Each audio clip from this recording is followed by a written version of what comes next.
there's a huge vacuum for VBA staff post-PACT Act, and the VBA got slammed. And what really sucks about this is Congress knew that was going to happen. That was basically the reason for the no's, was because they felt VA wasn't ready to handle that, and they wanted to push it, kick the can down the road. It didn't happen. So that was a known problem. Well, fast forward a year, you see all these HVAC committees talking about backlogs this and backlogs that. It's like, well, what did you expect, right? And so now the VA was forced to hire tons of VSRs, and not just hire tons of VSRs, but get them through training. Okay, now I'm going to say something that is not backed by data, but let's say I'm going to talk about psychological operations in the Army. I was in the Marine Corps, but we go to the Army schoolhouse. When the Army says we need 1,000 PSYOPers in 3 months, do you know what happens? They get 1,000 PSYOPers in 3 months, right? Because it's a numbers game. And so there's formal testing, there's summative assessments, the final assessment, right? All of these assessments. But at the end of the day, if you need to grade on a curve to meet that number, you're going to grade on the curve to meet that number, right? And that's not just a federal thing. That's a life thing. We see it happen in the school system as well. And so now you have these VSRs who must get pushed. And the reason I'm saying that, and I just did a one-on-one this morning right before we had hopped on, Jason. I met with a veteran who had IBS, diagnosed, Desert Shield Storm veteran. It was it's an undiagnosed illness on the private record side. And the VA, his claim, there's different types of VSRs. There's adjudicators, those who gather your evidence and order CMP exams, those who rates, and it's a whole system. So the adjudicator looked at that claim and only ordered a TERA exam.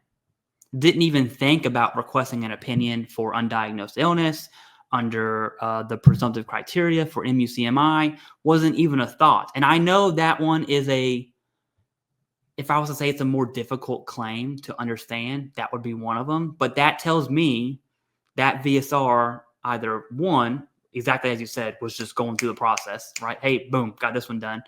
Or two, doesn't even know about undiagnosed illnesses or MUCMIs, which I'm probably betting that's the case. And so now they submit this claim for a TERA. And then it went through the process, quality checks, quality assurance, went through the process. Now he has to do an HLR. It's going to be a duty to assist there. And then they're going to have to order that MUCMI opinion. Now I'm being very general there, but I think that was created. I think the PACT Act has a lot of responsibility there when it comes to this vacuum in VBA staff, because you have to train them. There's more pensions and all that stuff. And on that note, though, that's the bad side. The good side is the VA is service connecting more claims every single year. They're breaking records for service connection, not just denials, okay? For service connection. And so they are doing good. And I'm saying that tongue in cheek, right? It's just there's a gap. Like the IBS example is a clear example of one of those two things are true. You're going too fast or you don't understand your job. And it could be a combination of both. But I think the PACT Act was a big punch to the VBA face and saying, hey, here's 2 million claims to adjudicate.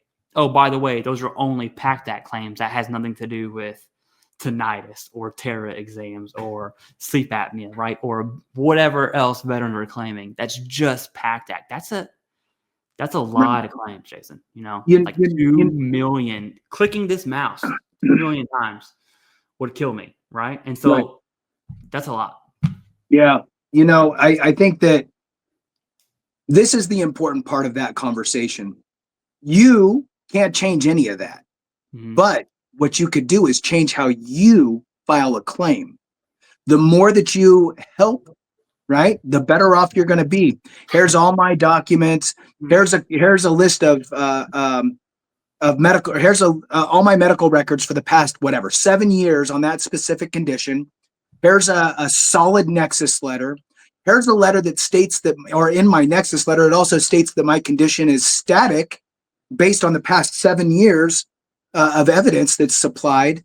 And oh, by the way, here's a public-facing DBQ that's completed by my doctor, right? And having all of that stuff makes it easy, because then the rater, the VSR, can look at the Nexus letter, read it, clear, read that it's static, based on the fact that there's all this evidence that they're not going to really deep dive into, but go, okay, let's look at some dates. Oh yeah, there's the dates. Cool. All right. DBQ outlining exactly where you fall on the rating schedule, and makes it easy for them so they can get on with their job, right? If you don't make it easy for them, look, it's writing your own NCOER, right? Yeah. So it's writing your own review and giving it to your superior, right? And having them tweak it and sign off for you.